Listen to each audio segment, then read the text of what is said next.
parte de mi aflicción.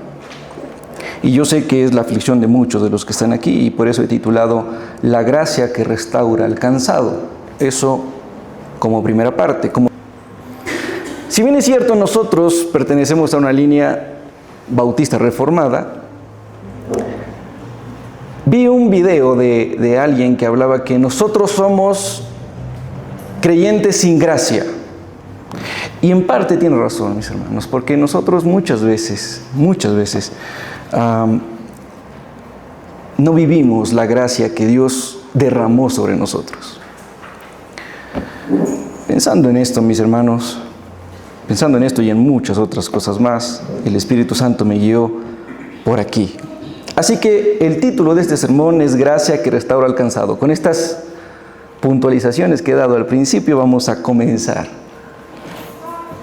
Y hoy vamos a hablar acerca del profeta Elías. ¿Quién no conoce a Elías? ¿Quién no conoce a Elías? Todo el mundo sabe las historias de Elías, especialmente una.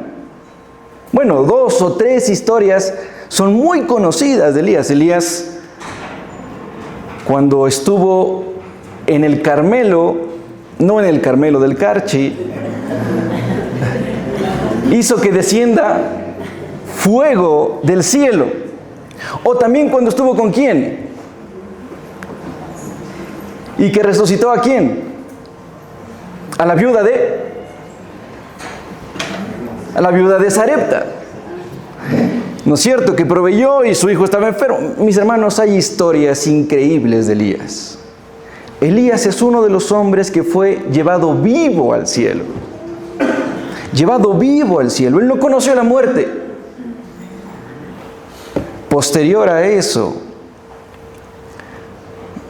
Elías se topa con el Señor Jesús. Cara a cara. Moisés, Elías y el Señor Jesús. Increíble. De él vamos a hablar el día de hoy. Elías es llamado el profeta de fuego y oración. Teológicamente es conocido como el profeta de fuego y oración. Un hombre que se enfrentó cara a cara con el poder político y religioso de su tiempo. Su nombre significa Yahvé es mi Dios. Hasta el nombre, mis hermanos. Y toda su vida encarnó esa confesión. Toda su vida encarnó esa confesión. Pero ¿quién era Elías?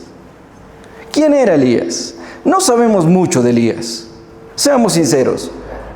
No sabemos mucho de Elías. Y la Biblia no nos dice mucho de sus inicios.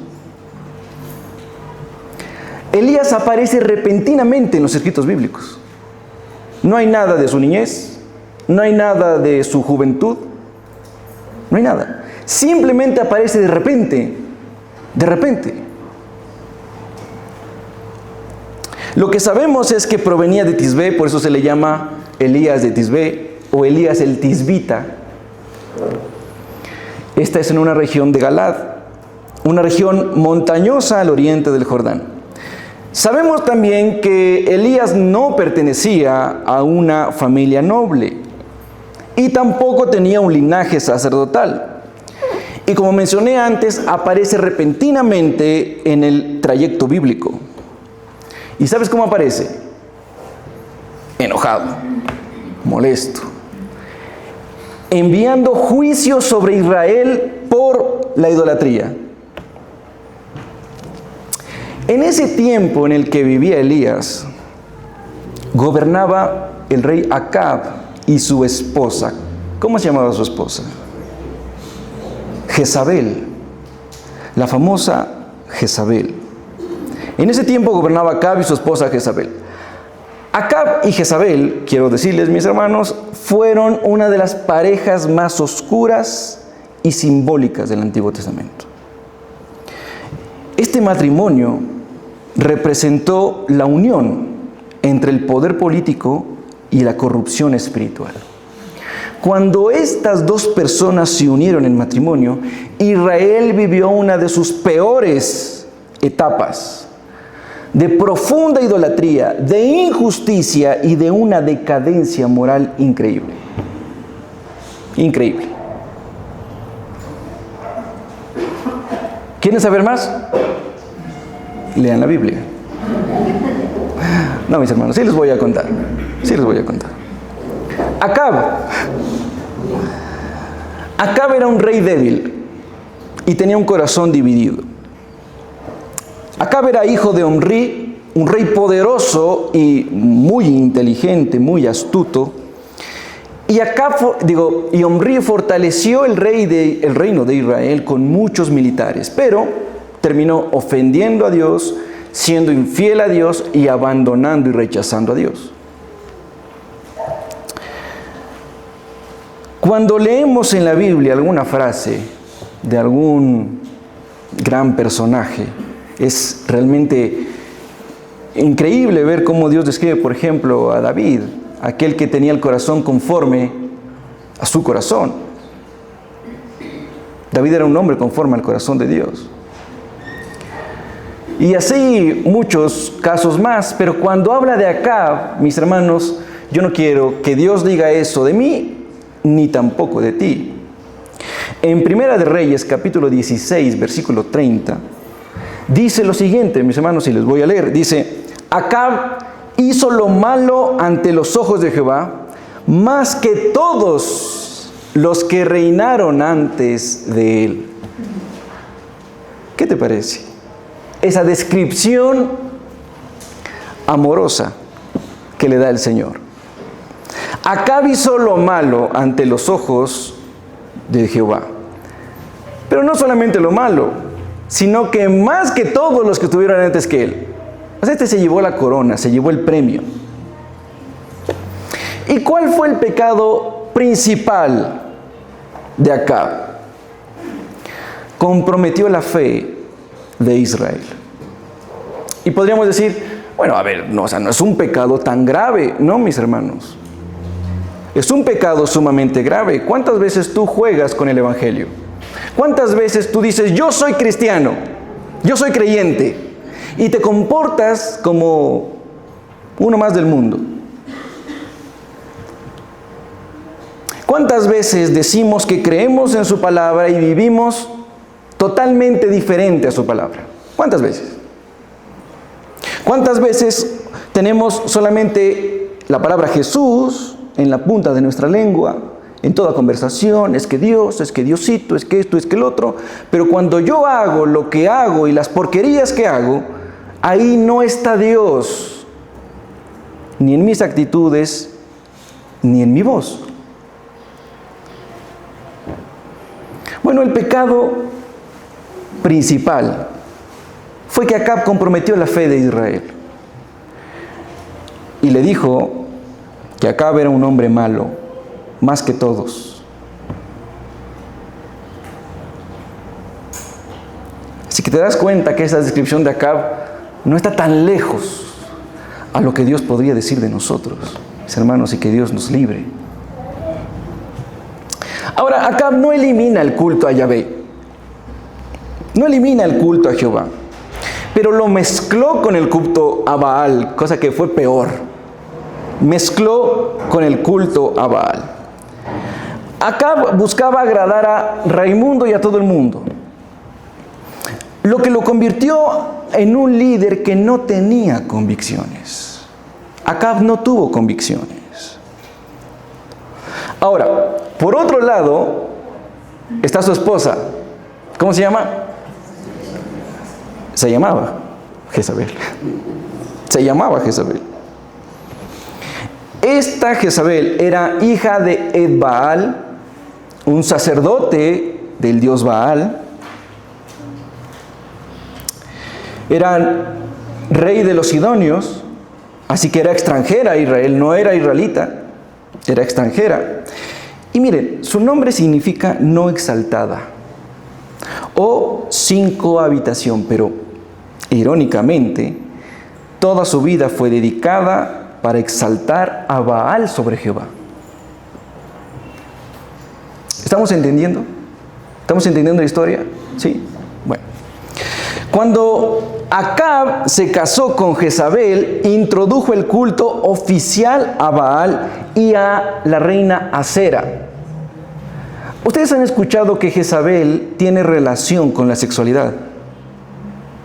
Sí, para aquellos que han estudiado más la palabra de Dios y se han metido mucho en estos temas, Jezabel es relacionada con el aspecto sexual, con el aspecto mundano, con el aspecto carnal.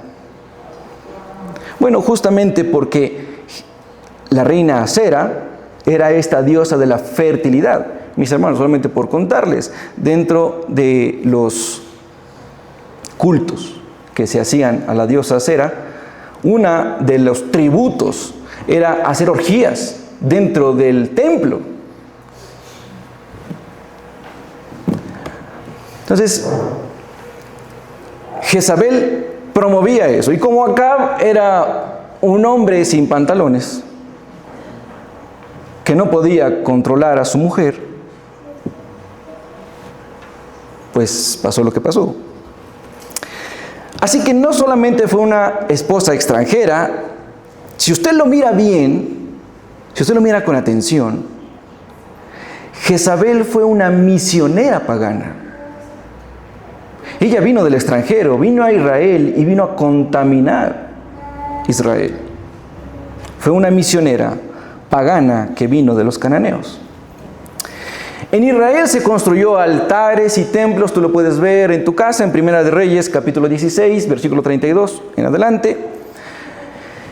Y Jezabel mantuvo con el dinero de Israel a 450 profetas de Baal y a 400 profetas de Acera. Mis hermanos, no era 1, 2, 3, 850 personas y sus familias mantenidas por Israel, porque eran profetas a Baal y profetas a Acera. Y aparte de eso, no se contentó con eso, sino que persiguió a muerte a los profetas de Dios. ¿Qué tal esta mujer?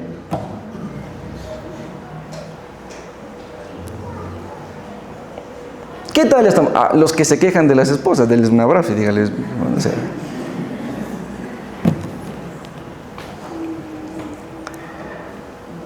Fue una mujer inteligente, dominante, pero despiadada, mis hermanos.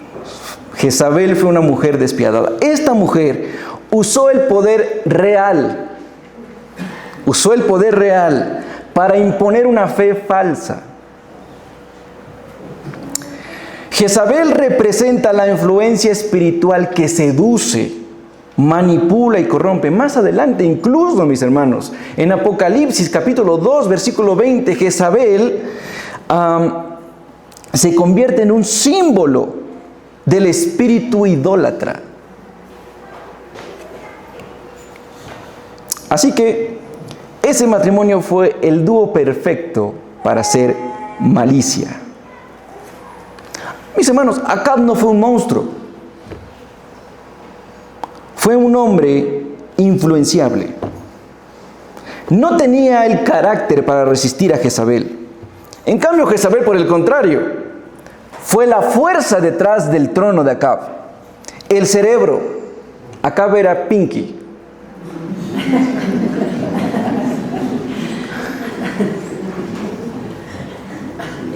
Jezabel fue la voluntad dura.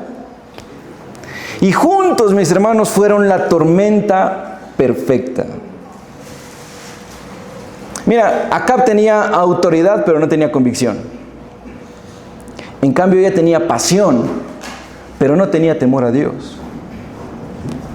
Así que su alianza contaminó toda la nación. Hay una historia que ilustra la manera trágica en cómo terminó la vida de Acab y Jezabel. Una historia realmente trágica. ¿Quieres que te la cuente? Se encuentra en Primera de Reyes capítulo 21. No vamos a ir allá, mis hermanos, porque no es nuestro texto. Acab codicia la viña de Nabot. Nabot, no de Nebot. Nabot. Hubiese codiciado una isla si fuese de Nebot. Acab codicia la viña de Nabot. Así que Acab hace sus gestiones y Acab es rechazado. ¿Y sabes qué hace Acab? Se deprime y se va triste. Y Jezabel vio eso y dice, no, con mi marido, eso sí, no. Así que se inventa algo. Organiza una falsa acusación y no solamente desecha a Nabot, sino que lo hace asesinar. Y ahora que ya está feliz y contenta, le pone un lazo a la viña y se la da a su marido. ¿Qué tal?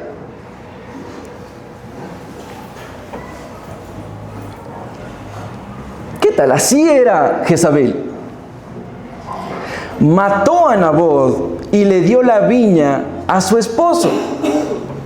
Pero ese acto selló su destino y es ahí cuando aparece Elías. Repentinamente. Y en el versículo 19 le dice lo siguiente.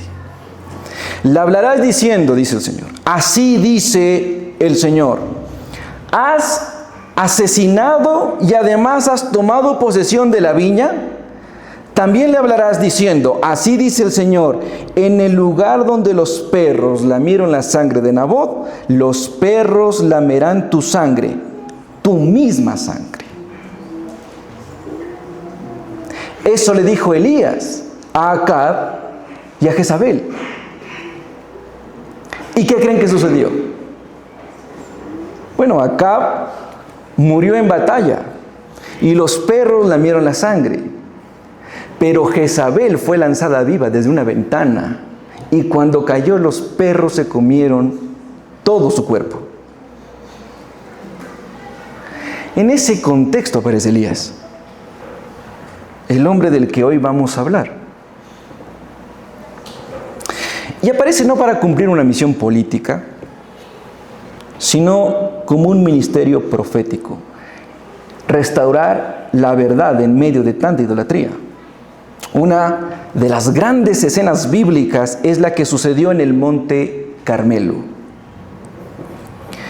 Esto se encuentra en 1 Reyes 18, mi hermano. Yo te animo a que cuando salgas de aquí vayas y leas esto. Es sumamente increíble. Te atrapa, mi hermano, te atrapa. ¿Qué sucedió en el monte Carmelo? Bueno, como ya sabemos, Israel estaba dividido entre dos lealtades, ¿sí? Recién aquí, mis hermanos, entramos al sermón.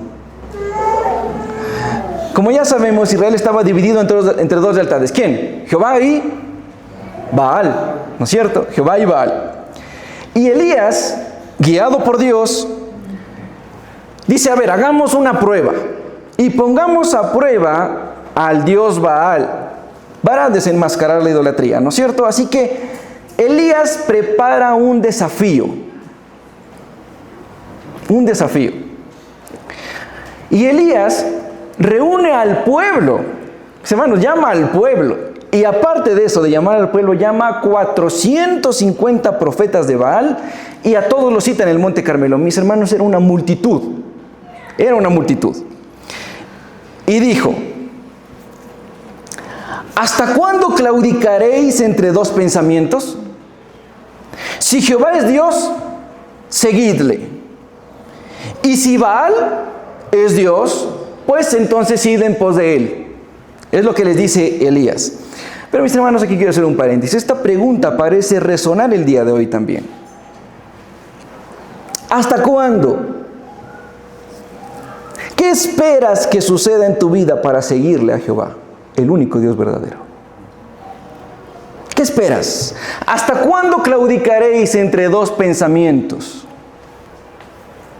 ¿Hasta cuándo? Mira, Ray mencionó algo importante. ¿Cuántos creyentes hay aquí de años? De años. Que creen en la Biblia.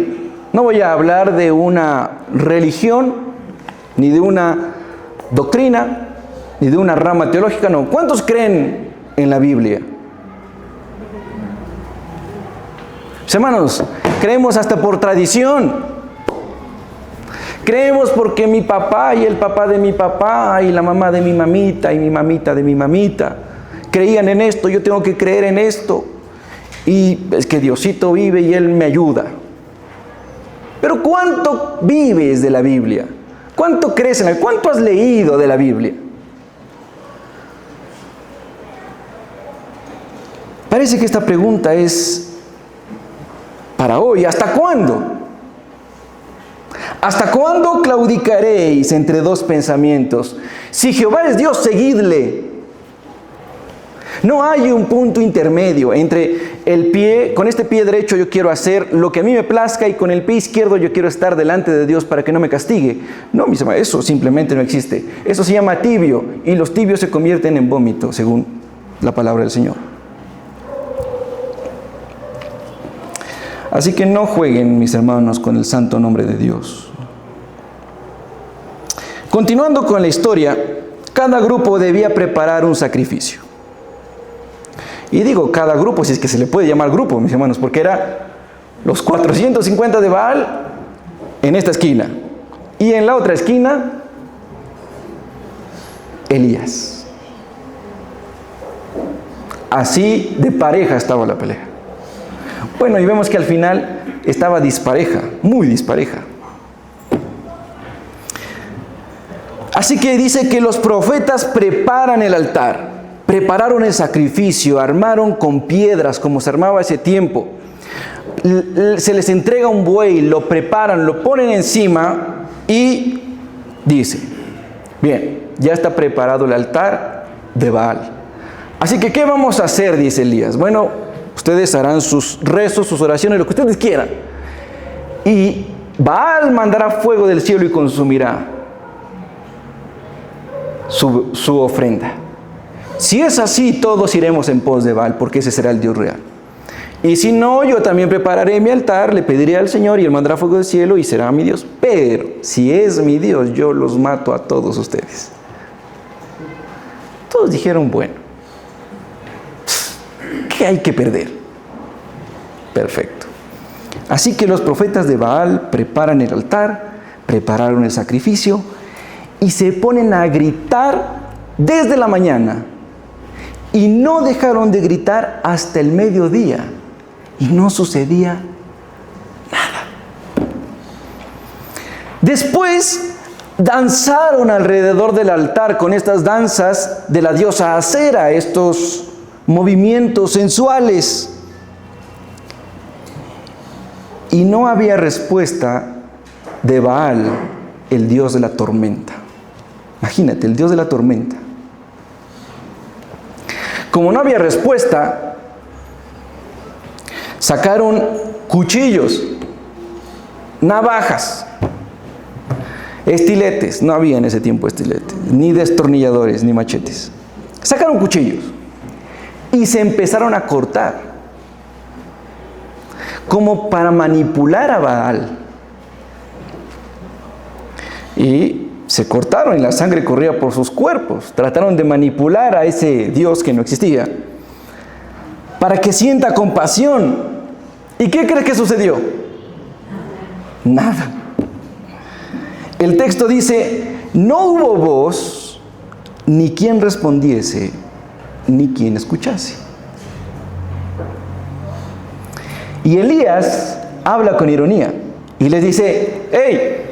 Griten más fuerte. Tal vez su Dios está dormido. Ah, no. ¿Saben qué? Me olvidé de avisarles algo, le dice Elías. Se fue de viaje. El Dios de la tormenta no produjo ni una chispa, mis hermanos. Así que se rindieron y llegó el turno de Elías. Y me gusta el texto en demasía, porque la Biblia dice que Elías reparó el altar. Mis hermanos, Elías no hizo un altar nuevo, reparó el altar. Esto es muy significativo, mis hermanos, porque Israel tenía altar y lo destruyó con su idolatría. Así que Elías viene y repara el altar y coloca 12 piedras, dice la palabra del Señor, símbolo de las 12 tribus. No contento con eso, manda a traer agua, cántaros de agua, y moja el sacrificio, no una, no dos, sino 3 veces. Mi hermano, fuego no se prende sobre lo mojado. Dice que se llenó tanto de agua que la zanja que había alrededor llegó a inundarse, a sobrebordar el agua. Y Elías, con serenidad en su corazón, eleva una simple oración a Dios. ¿Y qué fue lo que dijo Elías? Dijo: Jehová, Dios de Abraham, Dios de Isaac y Dios de Israel, sea hoy manifiesto que tú eres el Dios de Israel. Y en ese instante, mis hermanos, fuego cayó del cielo y consumió el holocausto, la leña, las piedras, el polvo, y aún lamió el agua que estaba en la zanja. No quedó nada. Increíble. Increíble. Es difícil no leer este texto y que algo se conmueva dentro de ti. El fuego no fue un simple calorcito, mis hermanos. Fue una manifestación del Dios vivo que responde a las oraciones de sus hijos. ¿Qué pasó después? Imagínate la escena. Están 450 personas ahí, más el pueblo. O sea, no había que diga: ¿viste eso? No vi. O sea, había muchos testigos oculares. Inmediatamente el pueblo cayó rostro en tierra, gritando: Jehová es el único Dios. Jehová es el único Dios. ¿Qué pasó después? Los profetas fueron ejecutados, tal como había sido el trato. Elías los mató. Poco tiempo después volvió la lluvia. Es como que Dios restauró la tierra y el corazón del pueblo. Pero ¿qué pasó después del Carmelo? Porque, mis hermanos, todo esto que he mencionado hasta ahorita es para llegar al meollo del texto que estudiaremos hoy, mis hermanos. No me voy a demorar por eso en el texto que podemos estudiar. ¿Qué pasó después del Carmelo? Porque fue una gran victoria, ¿no es cierto? ¿O no? Fuego del cielo, mi hermano. Elías oró. Yo, mis hermanos, quisiera poder imaginar esa gran manifestación de Dios. Y muchas veces leemos esto y nos preguntamos, ¿no es cierto? O sea, ¿por qué hoy Dios no desciende fuego del cielo? Bueno, mis hermanos, la respuesta va a estar más adelante. Espero que el Espíritu Santo hable a tu corazón, mis hermanos, el día de hoy. ¡Qué victoria! La del Carmelo. ¡Qué victoria! Ni siquiera nos podemos imaginar después de esa gran manifestación de Dios. ¿Qué crees que le pasó a Elías? ¿Qué crees que pasó con Elías después del Carmelo? ¿Sabes qué pasó, mi hermano? Se derrumbó. Elías se desbarató emocionalmente. Jezabel le mandó un mensaje y lo amenazó de muerte. Así que Elías entra en profunda tristeza y huye al desierto. El mismo profeta que vio descender fuego del cielo ahora deseaba morir.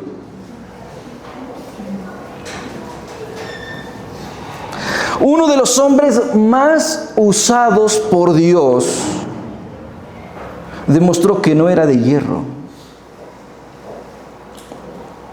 El hombre que fue arrebatado, llevado al cielo en un carruaje de fuego, hoy estaba bajo un enebro, acostado, triste, llorando,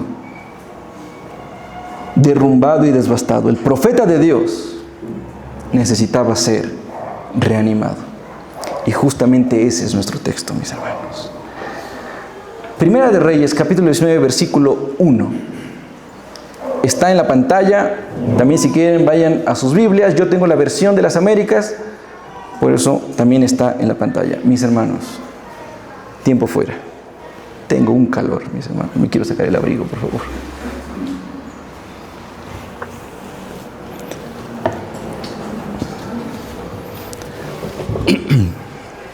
Bien. ¿Qué dice el versículo 1? Dice: y Acab le contó a Jezabel todo lo que Elías había hecho y cómo había matado a espada a todos los profetas. Bien, quiero que note algo ahí.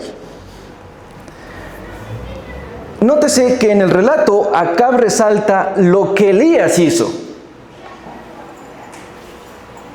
O sea, así de cegado estaba Acab.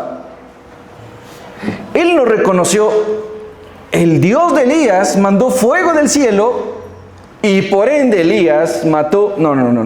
Sino Acab va donde su esposa y le dice: mira lo que hizo Elías. Mató a tus profetas, a los que mantenías. ¿Qué dice el versículo 2?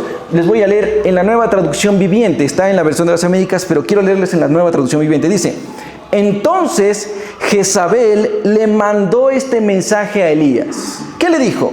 Que los dioses me hieran e incluso me maten, si mañana a esta hora yo no te he matado, así como tú los mataste a ellos.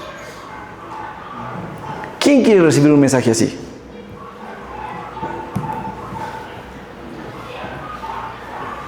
Mis hermanos, yo creo... Elías estaba asustado. ¿Quién le dio mi WhatsApp?, dijo Elías.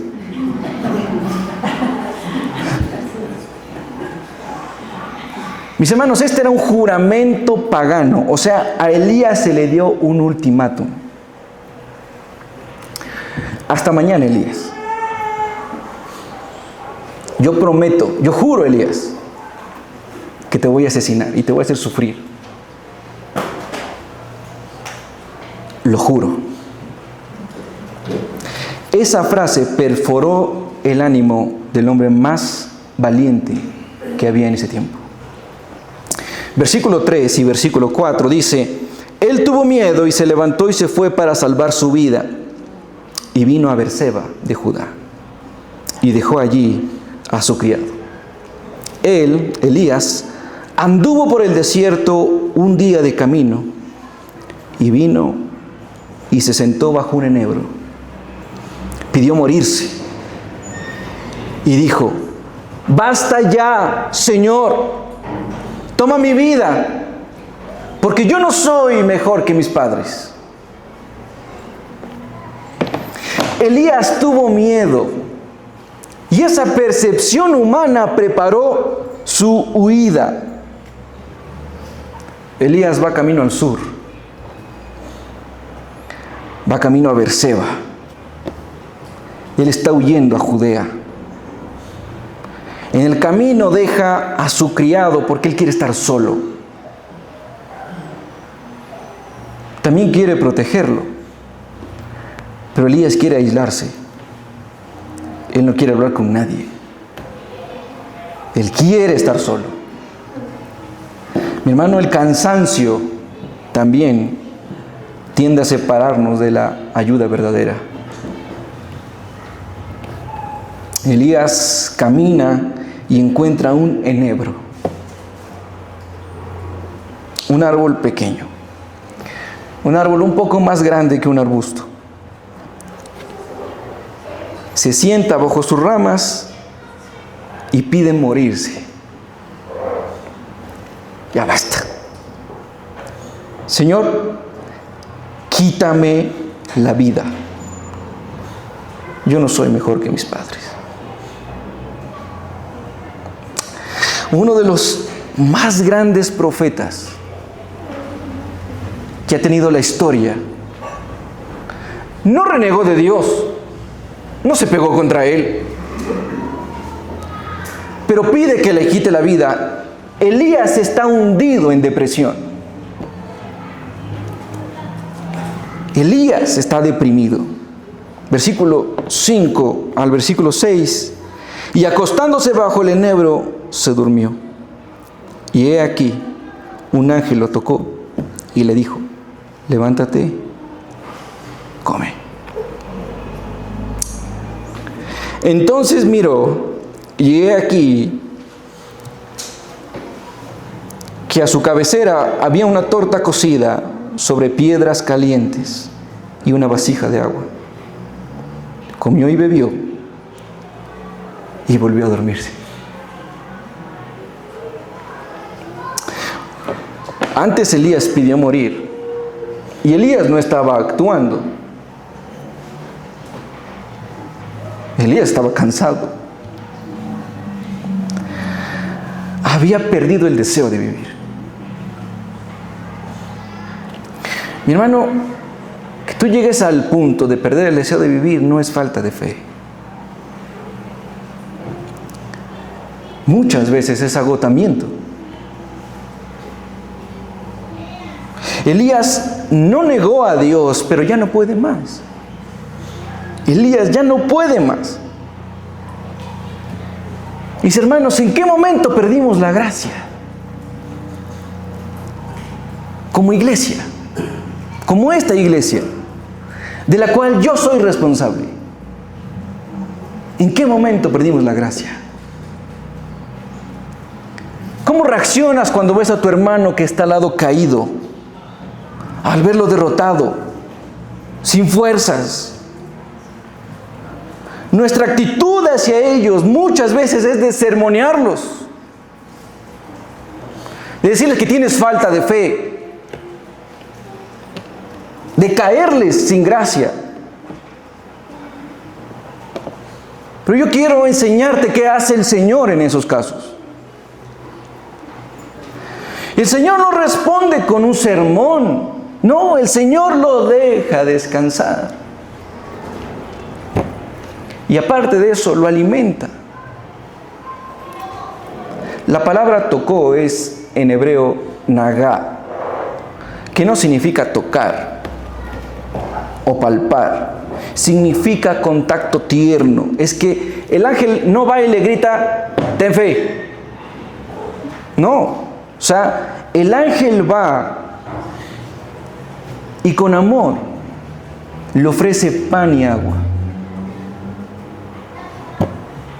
Increíble. Dios no trata a Elías como un pecador rebelde, sino como a un hombre que está exhausto, que está cansado. Elías duerme, come y vuelve a dormirse. Mi hermano, eso también es teología. Eso también es teología.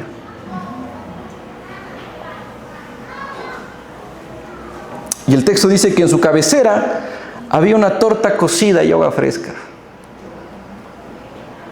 Mi hermano, cuando pasamos por la depresión, esperamos milagros escandalosos. Esperamos fuego descender del cielo, relámpagos. Pero la providencia de Dios muchas veces se encarna en los medios más comunes: el descanso y el alimento.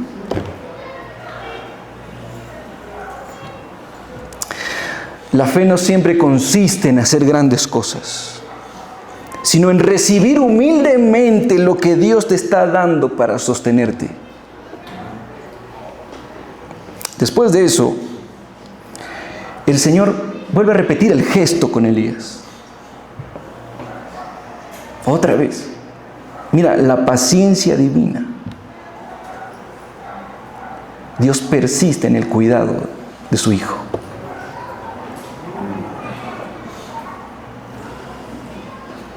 Elías sigue siendo profeta. Elías no deja de ser un profeta, está deprimido. Y Dios no lo desecha. Tampoco lo reemplazó. Elías está en depresión y Dios lo sabe.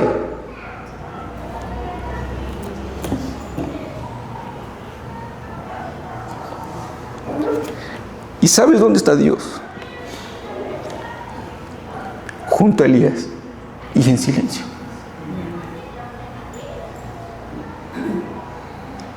Dios, mi hermano, creador del cielo y de la tierra, está en silencio, esperándote, esperando a Elías para reanimarlo.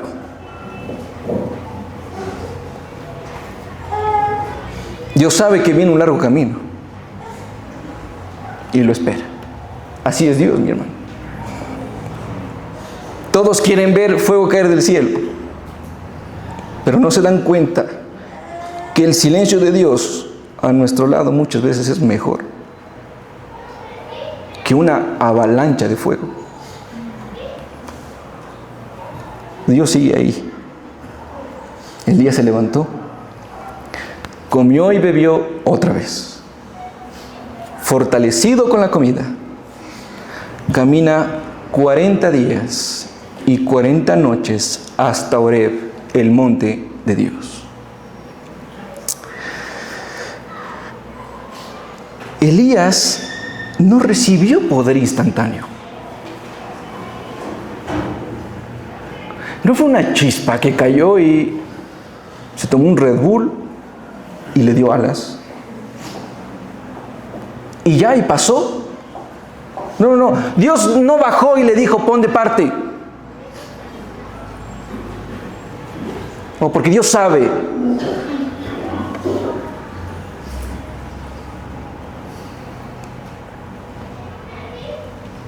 El número 40, del que habla el texto, cuando caminó 40 días y 40 noches, versículo 7 y versículo 8, dice: y el ángel del Señor volvió por segunda vez, lo tocó y le dijo, levántate, come, porque es muy largo el camino. Se levantó pues, comió y bebió, y con la fuerza de aquella comida caminó 40 días y 40 noches hasta Horeb, el monte de Dios. Con la fuerza de esa comida. El número 40 no está ahí porque sí, mis hermanos. Este evoca el camino de Moisés y de Israel en el desierto, los 40 años. Un tiempo de purificación. No había atajos. No hay atajos para esto, mi hermano. No hay atajos. Ese es el camino. Elías, aliméntate y camina. El alimento divino, mi hermano, sostiene, pero no evita el proceso. Mira, mi hermano, si tú vienes a los pies del Señor, tú no encontrarás un camino de rosas. No. Si tú vienes a los pies del Señor, encontrarás alimento para seguir caminando.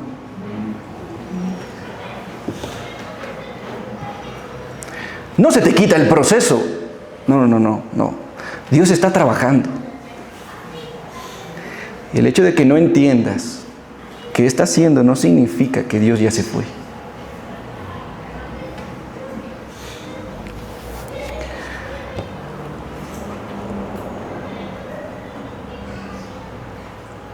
Mi hermano, tú sigue caminando. Si te vas a detener, detente. Aliméntate del Señor y sigue caminando. Versículo 9. Allí entró en una cueva y pasó en ella la noche. Y he aquí vino a él la palabra del Señor. Y le dijo: Elías, ¿qué haces aquí? Esa pregunta. Después de 41 días, Elías encuentra una cueva, se mete a la cueva y quiere estar ahí en la cueva, que nadie lo moleste de la cueva. Y después de 41 días, mi hermano, es que Dios no le fue hablando del camino. O sea, después de 41 días, Dios le habla y le dice: Elías, ¿qué haces aquí? La cueva de Elías refleja el estado en el que Elías se encontraba. Mis hermanos, voy a hacer un paréntesis. que Dios me libre a mí de alegorizar la palabra de Dios. Para yo poder preparar este sermón, mis hermanos, yo he tenido que leer mucho. Y no estoy alegorizando absolutamente nada de lo que hay aquí. Dios es Dios. Y Dios es un Dios personal. Y a ese Dios estoy predicando hoy. ¿Qué refleja la cueva? El estado de Elías, refugiado por fuera, encerrado por dentro. Por eso Dios le pregunta, no porque Dios no sepa, mi hermano, sino porque Elías tenía que decirlo. Y viene el versículo 10, la queja completa, y él responde: he tenido mucho celo por el Señor, Dios de los ejércitos, porque los hijos de Israel han abandonado tu pacto, han derribado tus altares y han matado a espada a tus profetas. He quedado yo solo y ahora me buscan para matarme.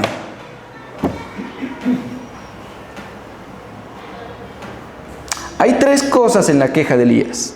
Hay un celo verdadero, hay una lectura de la realidad, dice Israel está en apostasía, pero hay una distorsión de la realidad. Él dice, he quedado yo solo, cosa que Dios va a corregir más adelante. Pero en ese momento, Dios no le dice nada. Y eso, mis hermanos, es interesante.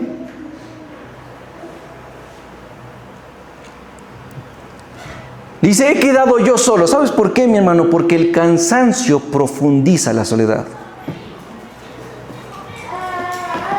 Versículo 11 y versículo 12. Entonces el Señor dijo, sal y ponte en el monte delante del Señor. Mis hermanos, estamos entrando al texto más personal y relacional entre Dios y Elías. Dice, sal y ponte en el monte delante del Señor. Y he aquí que el Señor pasaba, y un grande y poderoso viento destrozaba los montes y quebraba las peñas delante del Señor. Pero el Señor no estaba en el viento. Después del viento, un terremoto, pero el Señor no estaba en el terremoto. Después del terremoto, un fuego, pero el Señor tampoco estaba en el fuego. Y después del fuego, mi hermano, un susurro de una brisa apacible. Elías lo escuchó. Se cubrió el rostro con su manto y salió de la cueva. Elías se siente abandonado y confundido y el Señor le dice que salga. ¡Ey, sal!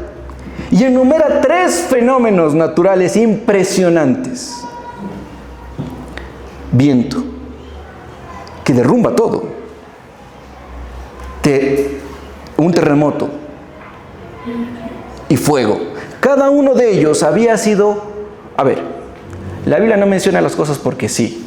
No fue porque... A ver, ¿qué quedará mejor? ¿Un terremoto? No. Primero el viento. No, mis hermanos. Era por Elías. Era por Elías. Mira, estos tres elementos fueron simbólicos en la historia de Israel. El viento. Primero en Génesis 1, versículo 2, este viento recio acompañó el poder creador de Dios. Este viento recio abrió el mar Rojo en dos y pudo pasar Israel. El terremoto. El terremoto estremeció el Sinaí cuando Dios trajo la ley. El fuego. El fuego representaba la santidad divina y la purificación. La zarza que no se consumía. Así que Elías sabía todo esto. Y Elías, como es lógico, esperó encontrar a Dios ahí. Hay un viento, aquí está Dios. Pero Dios no estaba ahí. Hay un terremoto, aquí está Dios. pero Dios tampoco estaba ahí. Había fuego, esta sí. Y tampoco, 3 veces se repite la frase que desarmó a Elías. Jehová no estaba en el viento, Jehová no estaba en el terremoto, Jehová no estaba en el fuego. Mi hermano, esto no significa que Dios no puede usar esos medios para manifestarse, ¿no? Porque lo usó, a su tiempo lo usó. Lo que está diciendo es que en ese momento no está ahí. Elías necesita aprender que la forma en que Dios actuó antes en el Carmelo, cuando mandó fuego del cielo, no es la única forma en que Dios actúa. Mira, Elías se queja y espera que Dios venga y mate a sus enemigos. El rumbo de la queja va a eso, a que Dios asesine a sus enemigos. Así que, en el viento, claro pues, ¿quién puede resistir el viento? Pero Jehová no estaba ahí. Un terremoto, tampoco. Que venga fuego y los consuma, tampoco está ahí. Y ese es nuestro problema. Ese es nuestro problema. Muchas veces nuestra tristeza nace cuando Dios ya no se manifiesta como antes. Confundimos el silencio de Dios con la ausencia de Él. Elías tiene que saber que Dios sigue presente. Pero de repente, después del fuego, vino el susurro de una brisa apacible. Métete en la escena, mi hermano. Elías está viendo toda esta manifestación. Y él no sale por completo del fuego. De repente, cuando todo se calma, hay la brisa apacible. Esto es un hebraísmo, es el sonido del silencio.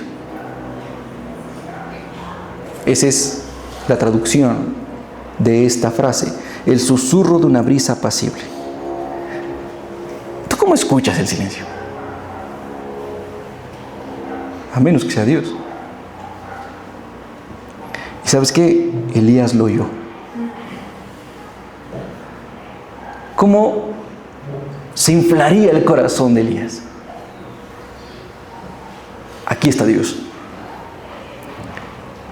Corre y cubre su rostro con su manto y sale a la entrada de la cueva. Y Dios le pregunta otra vez: Elías, ¿qué haces aquí?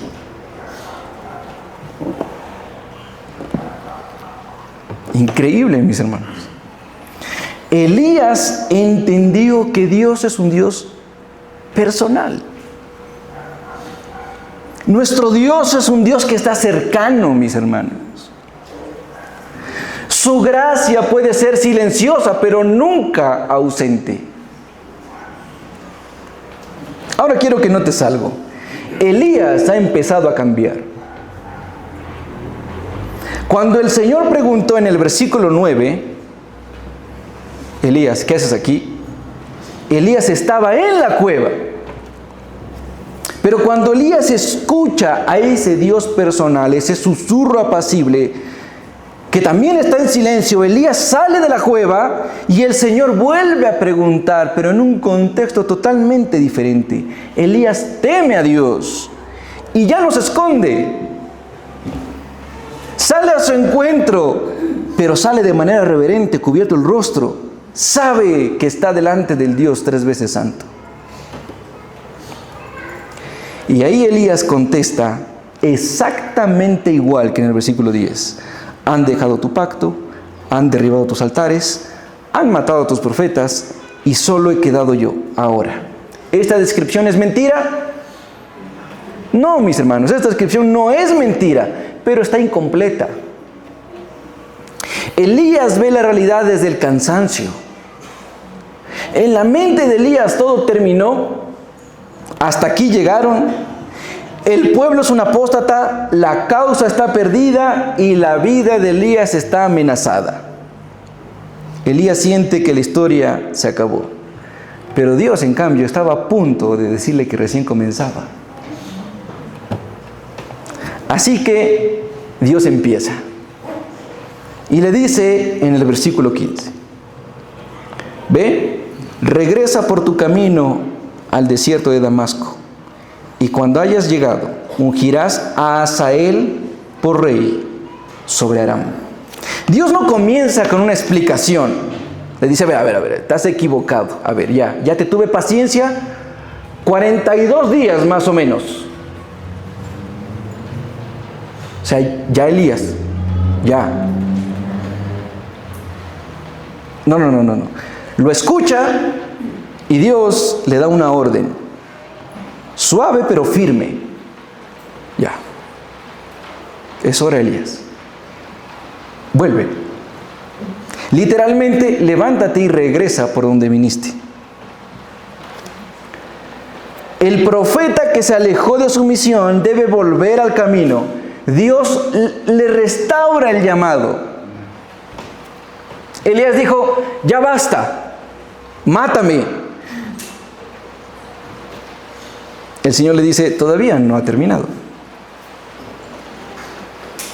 Mira, Dios no le pide a Elías que sienta fuerzas, sino que obedezca en fe. Porque la obediencia en este punto, mis hermanos, en este punto de la historia, es el camino para la sanidad. La obediencia es el camino para la sanidad. Versículo 16. Y a Jehú, hijo de Nimsi, ungirás por rey sobre Israel, y a Eliseo, hijo de Safat, de Abel Mejola, ungirás por profeta en tu lugar.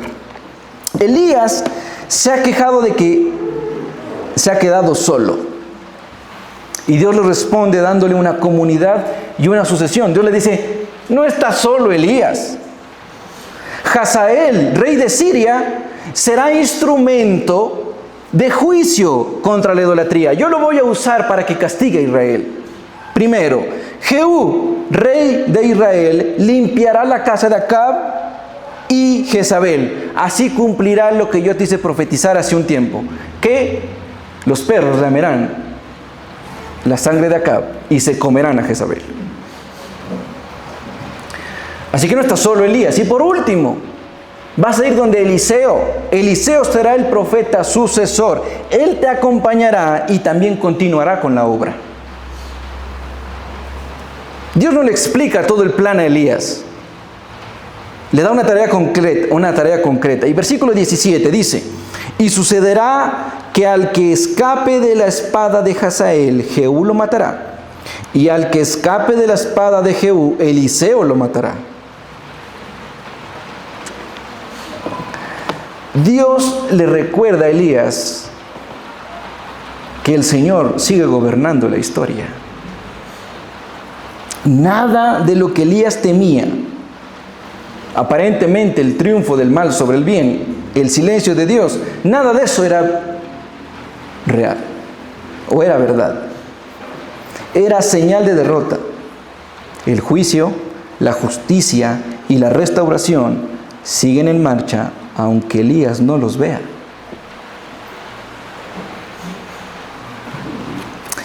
Versículo 18, el último. Pero dejaré 7,000 en Israel, todas las rodillas que no se han doblado ante Baal, y toda boca que no lo ha besado. Esto desarmó la narrativa de Elías. Elías dijo, he quedado yo solo. Dios le dice, no quedaste solo, mira, hay 7,000 más que no se han arrodillado ante Baal y que no han besado a Baal. Así que no estás solo, Elías. Y a pesar de que estás equivocado, Elías, yo estoy aquí a tu lado.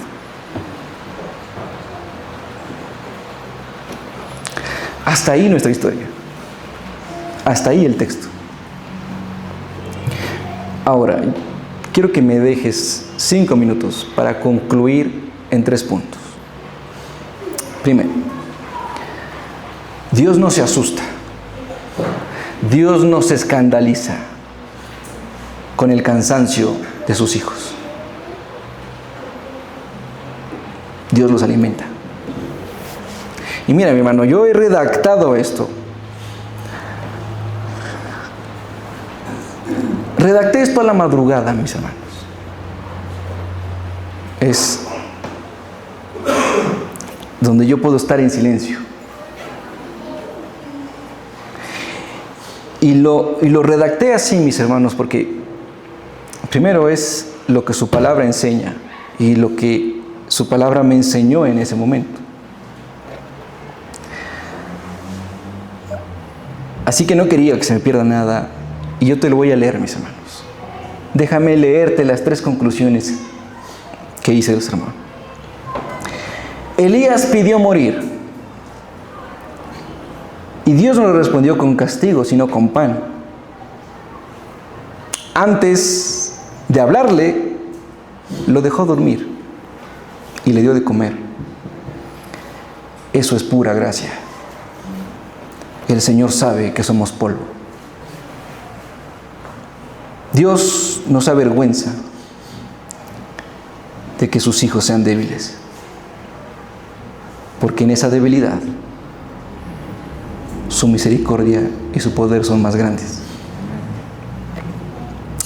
Cuando ya no puedes orar, Dios envió ángeles a Elías con pan caliente. Cuando crees que no hay fuerzas, Él no pide explicaciones. Toca y dice: levántate y come, porque el camino que te resta es largo. Mi hermano, el cansancio no es señal de fracaso, sino de que eres un humano sostenido por la gracia de Dios. Punto número 2. Dios no siempre se revela en el fuego, sino en el silencio de su presencia también. Elías conocía al Dios del fuego, pero no al Dios del susurro.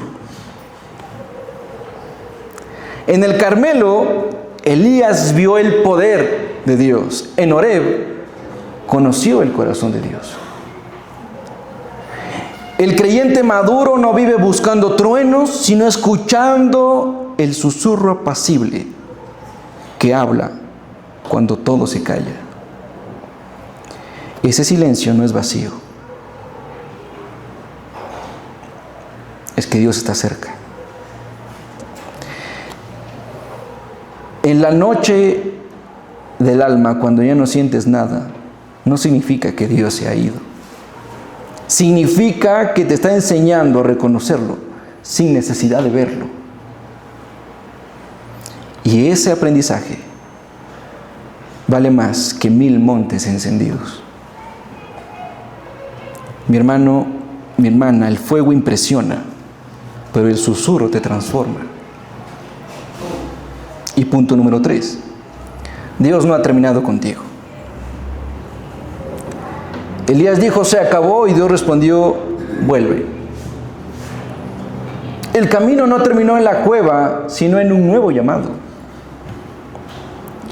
Dios le mostró que no estaba solo, que todavía había 7000 esperando fidelidad. Dios no reemplazó al cansado, lo renovó.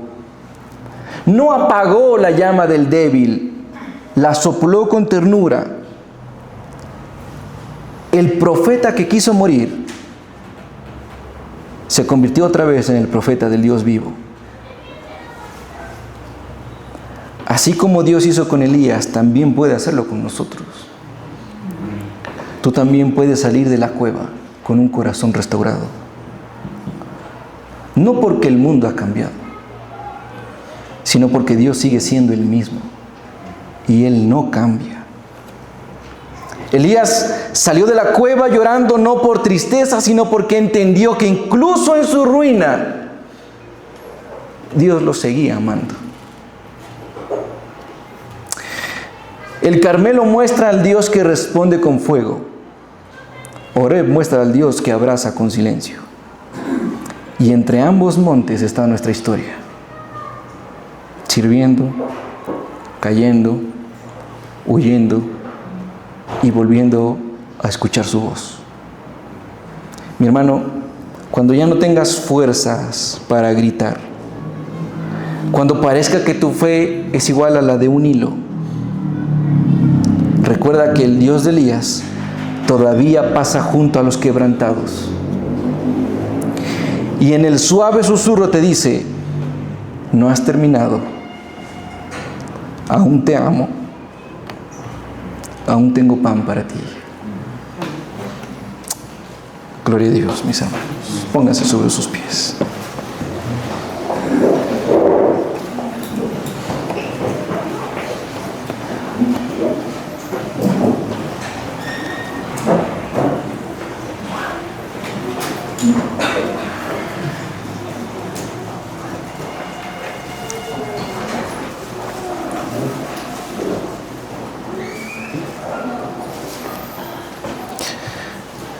Bendito Rey y Dios, misericordioso Padre eterno, consolador. Hoy, Señor, nos acercamos ante tu presencia.